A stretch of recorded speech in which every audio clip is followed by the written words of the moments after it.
Roupadoudé-doudé, padoudé. Roupadoudé-doudé. Roupadoudé-doudé, padoudé. Bonjour, le confinement a révélé de nouveaux modes de vie, à commencer par le télétravail. Certains prédisent que le monde ne sera plus jamais comme avant, d'autres redoutent le retour des mêmes habitudes. Le télétravail a interpellé beaucoup de Français et désormais on peut espérer qu'il se prolonge avec de nouveaux prétendants à ce télétravail. Mais d'abord, que signifie télétravailler? Est-ce un gain d'autonomie ou au contraire une flexibilité supplémentaire dans le monde cruel de l'entreprise? Flexibilité synonyme d'économie et de réduction de masse salariale. Télétravailler dans une structure appropriée, style tiers-lieu ou espace de coworking, est-ce la meilleure solution pour gagner en confort et éviter lassitude et isolement? Avec le télétravail, le risque de délocalisation n'est-il pas, de désocialisation, pardon, n'est-il pas plus grand? Pour répondre à ces questions, pour ce deuxième podcast de Retoucher Terre, Dominique Valentin, qui est président fondateur de Relais Entreprises. Bonjour Dominique. Bonjour. Né en 2012, avec la gestion de tiers-lieux ruraux et périurbains, l'implantation de nouveaux tiers-lieux, on va parler effectivement du télétravail, de cette situation aujourd'hui qui devrait être a priori propulsée par la période de crise sanitaire. Et également Xavier Mazneau. Xavier, bonjour. Bonjour Philippe. Xavier The Village, né en 2004, le média en ligne pour repenser l'organisation du travail, thevillage.net pour l'adresse. D'ailleurs, on donnera l'adresse aussi de Relais Entreprises, je peux le dire déjà, c'est relais-entreprise au pluriel.fr. Et puis Sylvie Le Calvez, directrice de publication au magazine Village. Salut Sylvie. Bonjour Philippe. Suite à notre premier podcast, il y a eu une réaction. Je voulais, c'est un peu le prolongement et peut-être l'ouverture de ce que l'on va dire aujourd'hui. C'est Thierry qui a vécu toute son enfance en banlieue parisienne. Il est installé depuis un an au Mans et il profite des jardins partagés chaque mardi. Et il nous dit, c'est une révélation pour moi. Il a fallu attendre 56 ans pour découvrir cette pratique. Est-ce que finalement, le témoignage de Thierry, Sylvie, Xavier, Dominique, témoigne d'une nouvelle révélation près des Français d'un autre mode de vie, d'un autre mode d'organisation de la vie? Xavier ou Dominique? Oui, mais je pense que le confinement agit comme un accélérateur. On patine avec le télétravail depuis 20 ans, on en parle depuis 20 ans. On avait un taux de progression assez correct. On a toujours dit que la France était en retard, mais pas tant que ça finalement. C'était un télétravail pas tout à fait assumé, pas massif en tout cas. Et là, on a un tiers de la population active qui s'est retrouvée à télétravailler de manière forcée, dans des conditions dégradées, à ne pas confondre avec le vrai télétravail, parce qu'on n'avait pas le choix. Donc, c'était des mesures d'éloignement sanitaire, de confinement. Et ça s'est très bien passé. Au bout d'une semaine, même les gens qui n'y connaissaient rien arrivaient à faire des apéros sur Skype ou des apéros Zoom. Oui. Il y a eu une acquisition des outils assez rapide. Ce qui a moins bien suivi dans certains cas, c'était l'évolution du management, parce que les gens n'étaient pas préparés, pas formés. Voilà. Donc, on a vu à la fois des grosses difficultés, et puis, malgré tout, un très, très fort engouement avec une foultitude de sondages qui témoignent de la volonté d'aller plus loin du côté salarié, pas toujours du côté entreprise d'ailleurs. Ouais. Alors, on a vu aussi quelques entreprises qui en ont profité pour entamer des réflexions sur l'élargissement du télétravail, donc qui ont soit commencé des négociations avec les partenaires sociaux, soit qui avaient déjà commencé avant le confinement, comme le groupe PSA. Et donc, on peut dire que dans la population, en général, le télétravail a fait son chemin et on a gagné plusieurs années en déploiement. Ouais. Dominique Valentin, je rebondis sur ce que vient de dire Xavier. Il parle du vrai télétravail. C'est quoi le vrai télétravail? Alors, en fait, le vrai télétravail, c'est celui qui a été organisé. On peut effectivement considérer que ce qui s'est passé pendant la période de confinement, ça a été une réponse un peu obligée, mais dans des conditions complètement dégradées, parce que c'était plus de la garde d'enfants que véritablement du télétravail. Et on a beaucoup de collaborateurs qui se sont retrouvés un peu dans une espèce de schizophrénie, à n'être ni un bon parent parce qu'ils étaient censés travailler et donc ils devaient aussi s'occuper des devoirs, et devoir en même temps travailler et avec cette difficulté de pouvoir se concentrer. Des études qui ont été menées pendant la période de confinement, et notamment auprès de la population parisienne, a également démontré qu'il y avait pratiquement qu'un Français sur deux qui avait véritablement un endroit dédié pour télétravailler, pour avoir un espace de travail. Et souvent, d'ailleurs, les reportages qu'on a pu voir à la télé ont montré des salariés dans la cuisine, dans le salon, pliés en deux avec un ordinateur sur les genoux. Et on voit déjà d'ailleurs un certain nombre de salariés se plaindre de pathologies, Mm. voilà, mal de dos. Et donc, ce qui fait que cette notion de télétravail un peu improvisé va laisser, je pense, maintenant, et c'est d'ailleurs ce que évoquait Xavier, hein, avec beaucoup d'entreprises qui ont adopté un principe de télétravail avec des chartes télétravail, avec une organisation télétravail. Mais je vais raconter une petite histoire quand même qui est intéressante. En 1890, il y a eu un ouvrage qui est sorti qui s'intitulait La mort du cheval. Au moment où on a vu arriver les premiers véhicules à moteur, euh, et cet ouvrage anticipait le fait que la motorisation allait remplacer la traction équestre.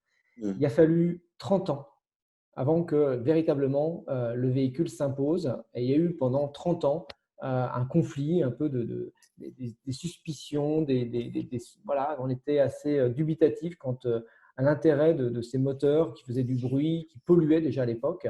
Et il y a eu une grippe du cheval en début 1900, dans les années 1910-1915, et qui a effectivement provoqué un peu ce basculement d'une technologie à une autre. Mais on a l'impression que le Covid a eu un peu le même phénomène. Ouais. Ça fait 30 ans qu'on parle du télétravail, et le Covid a eu un effet accélérateur dans la pratique du télétravail. Un article récent dans la Tribune posait la question pourquoi le télétravail ne marchera pas dans la France post-Covid. Euh, alors, on fait des diagnostics aujourd'hui. L'engouement, par exemple, sur les circuits courts. Merci à Xavier ou Dominique qui nous a envoyé un article récent sur, en fait, non pas une défaite des circuits courts, mais la reprise en main et l'utilisation de cet engouement autour du produit local par les grandes enseignes.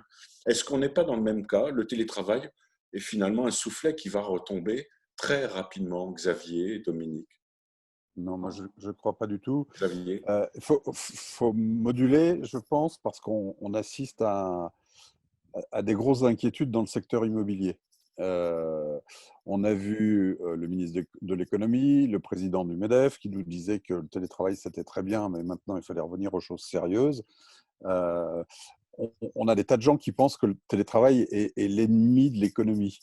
Parce qu'aujourd'hui, effectivement, toute l'économie est organisée autour du présentiel. On a une activité de restauration, par exemple, de restaurants d'entreprise, de restaurants dans les quartiers des entreprises.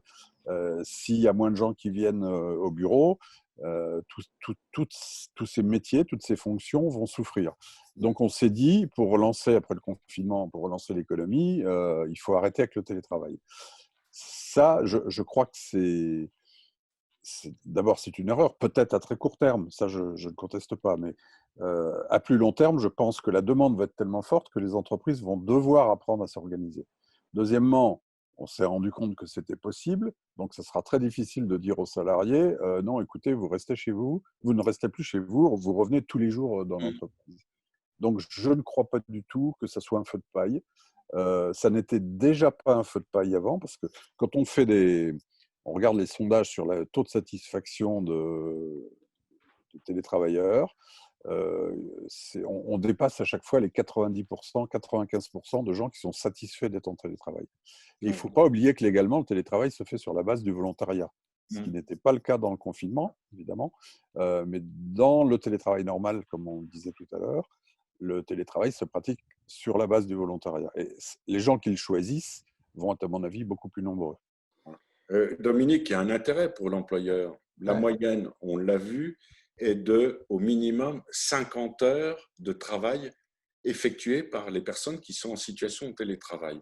C'est c'est partie gagnée pour l'employeur qui dit, j'ai aucune raison à réintégrer cet employé dans le sein de mon entreprise alors qu'il produit plus à l'extérieur.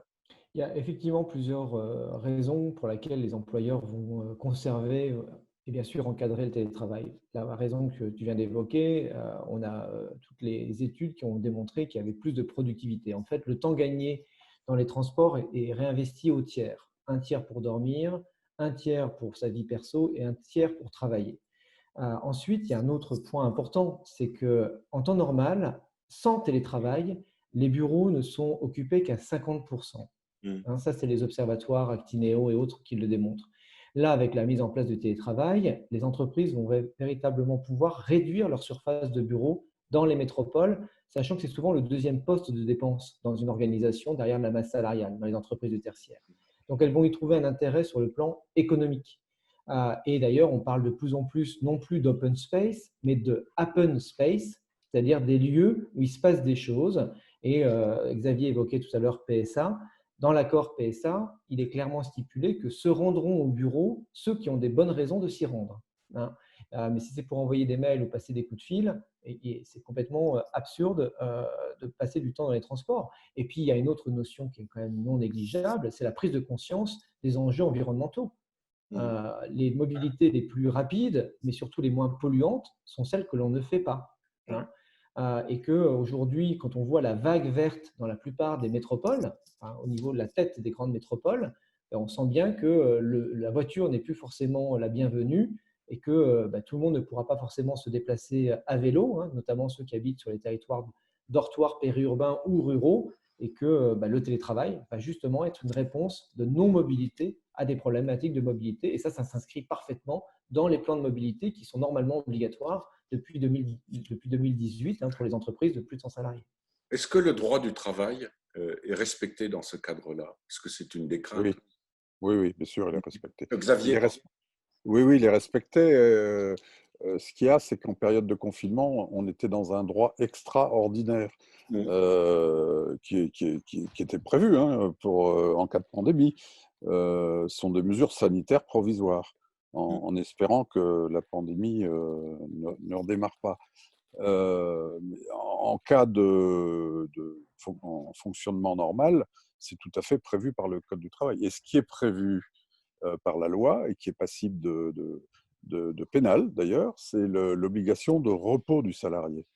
Et quand tu disais tout à l'heure, il y a un risque de faire trop travailler les salariés en télétravail, c'est un risque qui existe, évidemment, parce que comment, en plus, le télétravailleur a tendance il est content en télétravail, il est moins perturbé dans sa journée, moins distrait, il a tendance à se concentrer plus sur son boulot, il oublie un peu les horaires. ouais. Et donc, ça s'apprend. Et il faut que les managers soient attentifs à ce problème pour éviter que les journées durent 10 heures. Ça, c'est évident. Avant de passer à des questions très pratiques, Sylvie, est-ce que tu as dans les reportages, les colonnes du magazine Village, des expériences assez nombreuses aujourd'hui orientées vers le télétravail?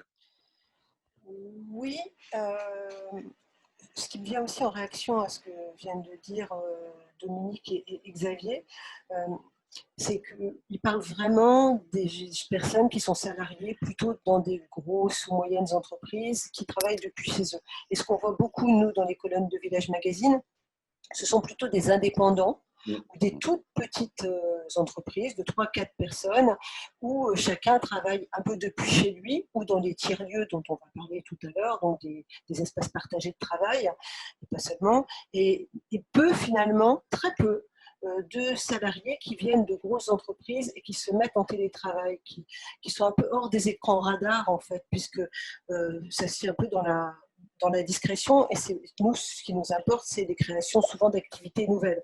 Mais ce qui est intéressant, c'est que ça peut être dangereux. Déjà, quand on disait, oui, mais pour l'environnement, c'est bien de télétravailler, ça c'est un peu pour faire poil à gratter, mais il y a quand même des datas qui sont consommées. Il faut énormément d'énergie pour refroidir tout ça, et que c'est pas neutre du tout. C'est-à-dire qu'utiliser à tort à travers pour regarder des choses en streaming, faire consommer la bande passante, y compris quand on fait un podcast, c'est pas tout à fait anodin. Donc, il faut aussi se questionner. C'est pas parce qu'on ne voit pas comme on sent la pollution des véhicules que ça n'a pas d'impact sur l'environnement.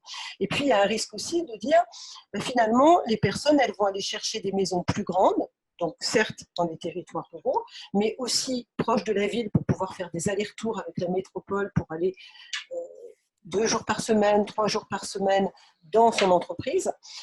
Et ça veut dire continuer de périurbaniser avec de plus en plus de surface pour avoir de la place pour mettre un bureau, plus quand même de temps en temps aller peut-être dans un tiers-lieu et quand même continuer de faire des allers-retours avec son employeur. Donc le risque d'étalement et d'avoir besoin de vider les centres-bourgs aussi ou des centres-villes parce que finalement on n'a pas de jardin puis on n'a pas un espace assez grand pour mettre son bureau, il existe. C'est plutôt les points d'attention que je voulais relever. Ouais. Pour confirmer ce que tu viens de dire, Sylvie, il y a des chiffres qui datent de 2018 sur ce panel de personnes qui se déclarent télétravailleurs ou télétravailleuses. 49% des télétravailleurs sont employés par de grandes entreprises. Effectivement, ça implique de poser la question à tout ce nuage, cette nuée de travailleurs indépendants, de TPE, l'usage du télétravail aujourd'hui. Pendant la crise, c'est très amusant parce que j'avais vu sur les réseaux sociaux une photo d'un maçon qui était à sa table de cuisine avec… La bétonneuse dans le salon. Exactement, et qui dit « Ah ouais, le télétravail, c'est génial, mais qu'est-ce qu'il va faire avec ça ?» Et effectivement, ça réduit d'un seul coup la possibilité d'utiliser ce travail à distance. Xavier, un mot peut-être à ce sujet, parce que finalement, est-ce qu'on ne rejoint pas une forme d'élitisme professionnel? Non, parce que le télétravail, c'est juste une organisation du travail. Ce n'est pas une récompense pour les bons élèves de l'entreprise. C'est ceux qui ont un travail dématérialisé, et particulièrement toutes les fonctions support. Pourquoi on les priverait de cette possibilité d'organisation? Alors évidemment, ça ne fonctionne pas quand on a un métier comme le maçon, par exemple, qui est lié à la matière, quand on a un métier posté, quand on a un métier de contact, comme tous les soignants. Et on l'a bien vu pendant la pandémie, tous les soignants qui étaient exposés plus que les autres au virus, on pouvait se dire que c'était injuste, mais je ne pense pas du tout que ça soit une injustice. C'est juste, c'est pas une religion, c'est un mode d'organisation du travail. Donc, il ne faut pas surinvestir psychologiquement dans le télétravail. C'est un moyen d'organisation. Tant mieux pour ceux qui peuvent l'exercer. Mais il ne faut pas oublier qu'il y a des gens qui peuvent l'exercer, mais qui ne souhaitent pas l'exercer. Et la loi est bien faite, hein, je le disais tout à l'heure, c'est réservé aux volontaires. Moi, je connais des gens qui ne veulent pas que le travail entre chez eux. C'est tout à fait légitime, c'est leur droit. Après, faire la différence entre la vie privée et la vie professionnelle. C'est ça. Vous parliez de… J'aimais bien cette idée de open space en remplacement de l'open space. Vous, promoteur des tiers-lieux, est-ce que le tiers-lieu est on va dire, le lieu le plus approprié, l'espace le plus approprié pour devenir télétravailleur? En fait, et pour juste refaire une petite parenthèse par rapport au sujet juste avant, par rapport à ceux qui peuvent télétravailler et ceux qui ne peuvent pas, il n'y a pas de position dogmatique à avoir et d'opposer ceux qui peuvent et ceux qui ne peuvent pas. En fait, pourquoi je dis ça? C'est que si tous ceux qui pouvaient télétravailler le faisaient, télétravaillaient, ça rendrait beaucoup plus digeste la mobilité pour ceux qui doivent se déplacer dans les villes. Le maçon aujourd'hui qui perd 1 heure dans les embouteillages pour aller sur son chantier, lui, il peste parce qu'il ne peut pas télétravailler, mais parce que les autres qui pouvaient télétravailler ne le font pas, ça crée des saturations de rocade. De même que l'infirmière qui doit se rendre en métro à l'autre bout de Paris et qui doit être comprimée dans le métro aux heures de pointe, s'il y avait un peu moins de monde, parce que ceux qui peuvent télétravaillent, elle supporterait davantage les transports. Et si on réduisait les surfaces de bureaux dans les métropoles pour créer un peu plus de logements, et peut-être qu'elle-même, elle pourrait se loger là où elle travaille. Mm. Donc, voilà, je ferme la parenthèse. Bien sûr que le fait de pouvoir dissocier vie privée, vie professionnelle, et tout en recréant du lien social, c'est une demande qui peut s'exprimer de la part de certains télétravailleurs. Je dis pourquoi certains télétravailleurs, c'est que lorsque vous télétravaillez un jour par semaine et que vous avez une grande maison sans enfants en bas âge, sans chien qui aboie toutes les 5 minutes, la maison correspond très très bien à un espace de travail agréable dans lequel on peut être efficace. Quand vous commencez à faire 3 jours ou 4 jours de télétravail et que vous ne voyez personne hormis votre chat ou votre chien, et quand bien même votre maison est spacieuse, c'est là où le troisième lieu, le tiers lieu, hein, qui n'est ni la ni le bureau, l'espace coworking, l'espace de travail partagé qu'on partagera dans une même semaine ou en même temps avec peut-être d'autres coworkers, quoi qu'il en soit, va permettre de créer du lien. Et nous, on a l'habitude de dire que ces espaces sont les lavoirs numériques des temps modernes, c'est-à-dire ces lieux où, à l'époque, on allait exercer une activité à valeur ajoutée, c'est-à-dire laver son linge, et en même temps, on crée du lien social. C'était aussi le Facebook de l'époque. Ouais. Mais voilà, il faut vraiment qu'il y ait des solutions qui puissent coller à toutes les typologies d'usagers. Et on a souvent, nous, l'habitude de faire un parallèle avec le secteur de l'hôtellerie. En fait, quand on parle tiers-lieux, coworking et autres, ou bureaux en centre-ville, qu'importe, on voit bien qu'à chaque fois, il y a une chaise, une table, un fauteuil et une connexion Internet. Mais dans l'hôtellerie, c'est pareil. Il y a un lit avec une salle de bain. Mais on voit bien qu'il va y avoir plus ou moins de services, plus ou moins d'animation et que ça colle à différents publics qui vont rechercher plus ou moins ce standing ou plus ou moins cette dynamique. Vous anticipez, Dominique, sur une question d'une fidèle au bout du deuxième numéro. J'aime bien te parler de fidèle, Jocelyne, qui dit est-ce que télétravail et campagne sont vraiment compatibles? Elle s'explique en disant en ville, c'est très bien. Vous télétravaillez dans un espace soit personnel, soit collectif, style espace de coworking, mais vous sortez de là, vous avez votre relation, vous êtes seul à la campagne, vous êtes devant votre écran, vous sortez de là, vous êtes seul face à vous-même. Est-ce que vraiment télétravail et campagne peuvent unir leurs liens de façon indéfectible ou il y a vraiment un hiatus entre les deux? En fait, plus on va s'éloigner d'une ville, plus le nombre de jours de télétravail va augmenter parce que l'impact sur la mobilité sera important. Quand on est en territoire ruraux, ultra-ruraux, on aura même de nombreux télétravailleurs à 100%, donc des salariés détachés à 100%, des boîtes étrangères ou même des boîtes françaises qui ont adopté le télétravail à 100%, et notamment pour des métiers en tension, hein. Un codeur informatique, qui sont des métiers très recherchés, peut imposer à son employeur de travailler là où il le souhaite.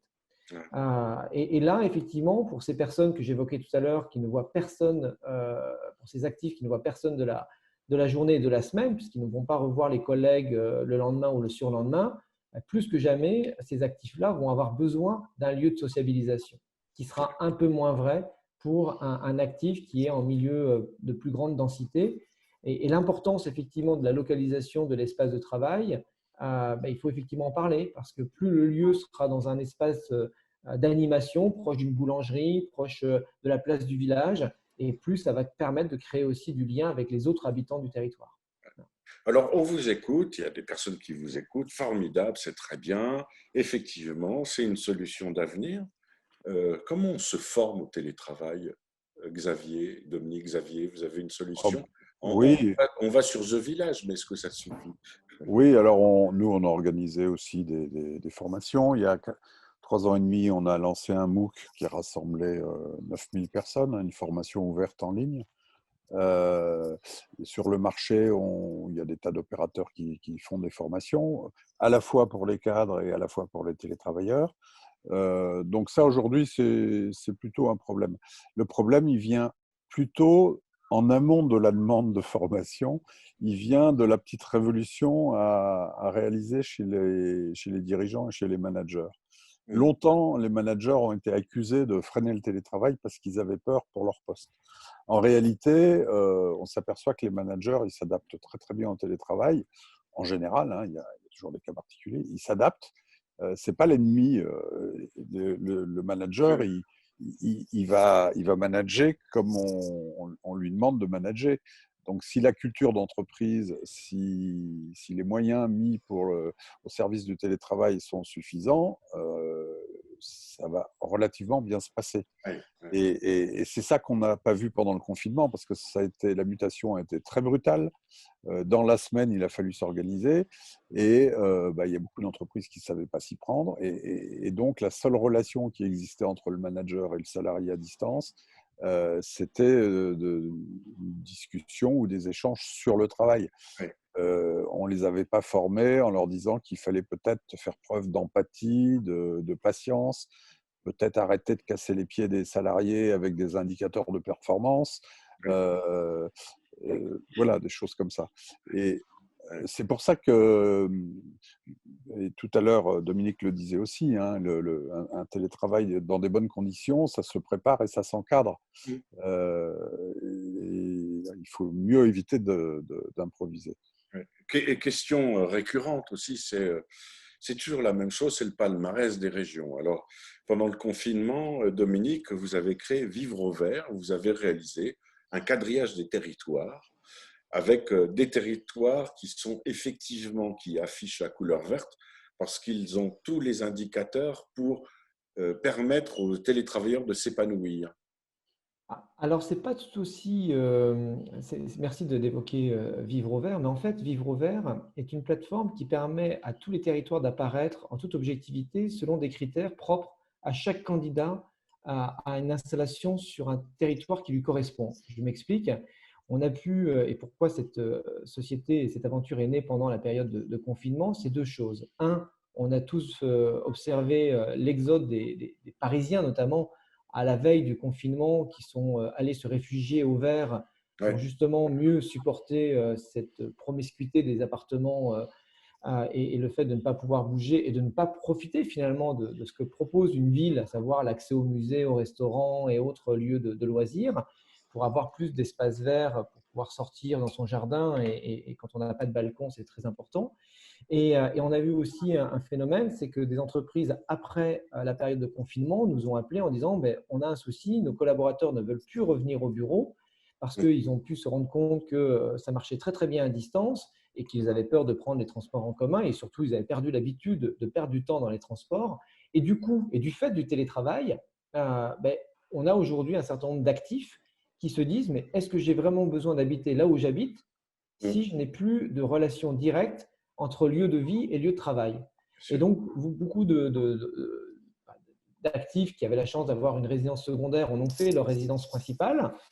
Et d'autres sont en train de réfléchir en se disant ben, on ne va pas avoir une résidence secondaire, on va carrément déménager. Et s'il faut se lever une fois par semaine à 4 heures du matin ou à 5 heures du matin pour prendre le premier train pour arriver 2 heures, 3 heures, 4 heures après à Paris pour aller voir les collègues parce qu'on ne le fera qu'une fois par semaine, c'est beaucoup plus digeste que finalement faire une heure et demie tous les jours de RER pour aller sur Paris. Et donc, vivre au vert, selon des critères tels que l'éloignement à Paris, la proximité d'un lycée, le prix moyen du mètre carré, parce que d'ailleurs, c'est Arthur Lloyd qui a sorti une étude un peu comparative des prix du mètre carré entre Paris et un certain nombre de villes, de régions en France, y compris sur l'immobilier de travail.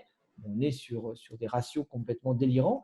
Et on voit aujourd'hui que pour un 30 mètres carrés à Paris, on peut avoir une très, très belle maison dans les Ardennes, alors qu'on n'est qu'à 1 heure et demie de Paris.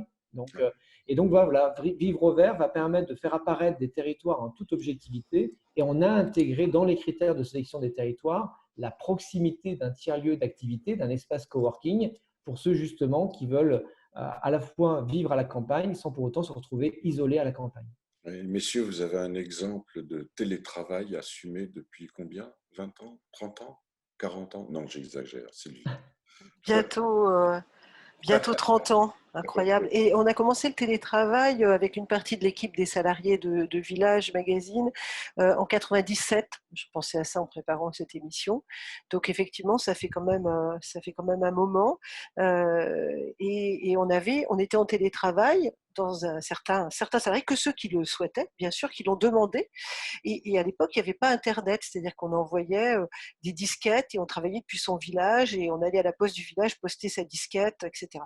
Et donc, effectivement, et on était regardés un peu comme des ovnis et sollicités par d'autres titres de presse, des grands groupes qui nous disaient on a des demandes pour être en télétravail, est-ce que ça marche? Alors aujourd'hui, avec Internet, c'est évident que tout a changé et que c'est beaucoup plus facile. Mais déjà à l'époque, on pouvait le faire.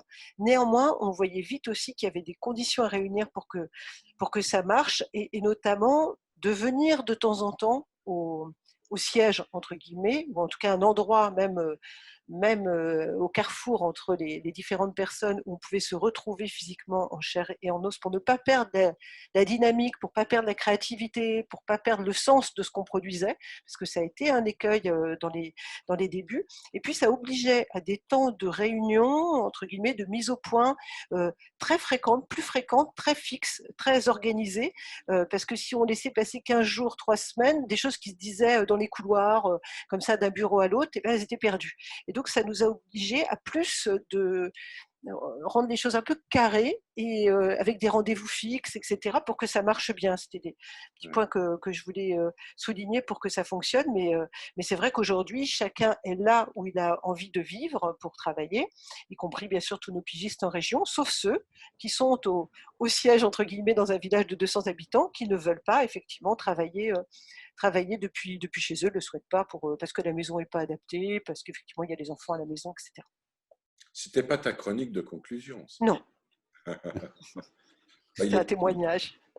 Alors, merci pour le témoignage. Il est peut-être temps d'écouter ta chronique. Alors, un petit tour comme ça d'horizon, je ne sais pas si vous partagerez, mais bien sûr, il est difficile d'être boulanger, on parlait du maçon tout à l'heure, ou infirmier en télétravail, mais les activités qui peuvent s'effectuer depuis n'importe quel point du territoire sont pléthoriques. Alors, journalisme, bien sûr, conseil, formation informatique, graphisme, communication, secrétariat, services culturels, comptabilité, immobilier, architecture, et j'en passe. La plupart de ceux qui travaillent depuis chez eux sont des indépendants, mais pas tous. Et on a rappelé le chiffre tout à l'heure. Depuis la crise du coronavirus, davantage de salariés de grandes, de moyennes ou de petites entreprises franchissent le pas et combinent des journées dans les locaux de l'entreprise et des journées à leur domicile. Mais travailler avec son chat, comme on le disait tout à l'heure, ou surtout pour seule compagnie son ordinateur, le regarder dans les yeux 8 heures par jour, même en faisant une pause lessive, c'est quand même un peu triste. On s'étiole, voire on s'éteint, car manquent ces moments de partage d'idées ou de points de vue autour d'un café qui nourrissent la créativité. Alors les lieux de co-travail ou de travail partagé, je préfère les appeler ainsi que coworking parce que ça m'est reproché par les lecteurs de village, se développent un peu partout en France, en ville comme dans les villages, à l'initiative de communautés de télétravailleurs souvent ou de collectivités locales. Et il y a encore des besoins, car faire 30 km pour aller télétravailler, c'est quand même pas très intéressant. Et pourtant, est-ce qu'il y a aussi aujourd'hui assez de télétravailleurs pour créer des espaces tous les 5 km? C'est pas sûr. Des départements comme celui du Gers, avec son dispositif Solo, accompagnent un réseau de 300 indépendants travaillant avec un ordinateur. Il organise des ateliers thématiques ou des formations, aide à rompre l'isolement des professionnels. 5 espaces de co-travail existent dans le département, sans compter les lieux qui combinent les activités liées au numérique avec d'autres. Et ça, on en a peu parlé, de l'artisanat ou de l'agriculture. En gros, je viens télétravailler, j'en profite pour suivre une formation en couture et je repars avec mon panier de légumes. Alors pour illustrer, je pourrais vous raconter l'histoire de la Smala dans les Landes où se mêlent le café associatif, l'espace de co-travail pour les consultants ou les graphistes et des artisans comme un luthier ou un fabricant de planches de surf. Et si avec ces tiers-lieux, on était en train de refabriquer finalement des places de village? Les expériences se multiplient. Dans le sud-est, en Ardèche, un peu au nord d'Aubenas, nous pouvons retrouver les trentenaires du Vaisseau-Mer. C'est le nom de ce tiers-lieu installé dans le village de Vaisseau, d'où le jeu de mots astucieux, et qui ont réhabilité une ancienne maison de retraite fermée depuis plusieurs années et qui était elle-même installée dans un ancien couvent du XIe siècle. Sur 1400 mètres carrés, on trouve à la fois de l'habitat partagé, 5 logements, un espace pour accueillir les entrepreneurs locaux, des associations, notamment dans le secteur créatif et culturel, cirque, danse, composition musicale. Bref, aujourd'hui, 14 structures sont installées sur place et une trentaine de personnes forment le noyau dur de l'association et qui compte 500 adhérents. Que l'on soit à la Smala dans les Landes ou au Vaisseau-Mer en Ardèche, la préoccupation des fondateurs est de répondre aux besoins locaux, que ce ne soit pas une bulle de néo-ruraux devant leurs ordinateurs, mais que des personnes de tous âges, de toutes catégories sociales, participent à l'aventure. Ce qui importe, c'est de partager, de transmettre des savoirs et des savoir-faire, de tisser des liens entre habitants afin de fabriquer des lendemains qui chantent. Ici, demain, c'était vous. Merci Sylvie. Merci à Xavier Mazneau, The Village, né en 2004, le média en ligne pour repenser l'organisation du travail. Le site, c'est thevillage.net. Ça va s'afficher sur le podcast que vous suivez. Merci également à Dominique Valentin, relais, trait d'union, entreprise au pluriel.fr. Et il y a aussi le blog de Vivre au Vert dont on a parlé avec ce quadrillage des territoires. Il y a toujours une grosse pédagogie à faire et j'espère qu'on y a participé à notre façon. Le Village Magazine, vous avez le lien qui va apparaître aussi. Et dans un mois, on se retrouve autour de la culture. Alors, ce n'est pas l'offre culturelle. J'aime pas cette idée d'offre culturelle à la campagne. Ça veut dire elle vient de l'extérieur. C'est la possibilité d'inventer. Le mot présidentiel, c'est de réinventer. Ça les ennuie un tout petit peu, les gens de la culture, ils ne passent leur temps qu'à inventer, donc réinventer la culture, mais de quelle façon, dans ce contexte actuel, réinventer ou inventer la culture, en particulier en milieu rural. Donc on se retrouve dans un mois. L'adresse pour vos remarques et initiatives ou propositions ou questions, retouchez terre maintenant @gmail.com. Merci Xavier, merci Dominique, merci Sylvie. Merci Philippe. Au revoir. À bientôt. Merci, à bientôt. Au revoir. Roupa-dou-dé-dou, dé-pa-dou-dé. Roupa-dou-dé-dou.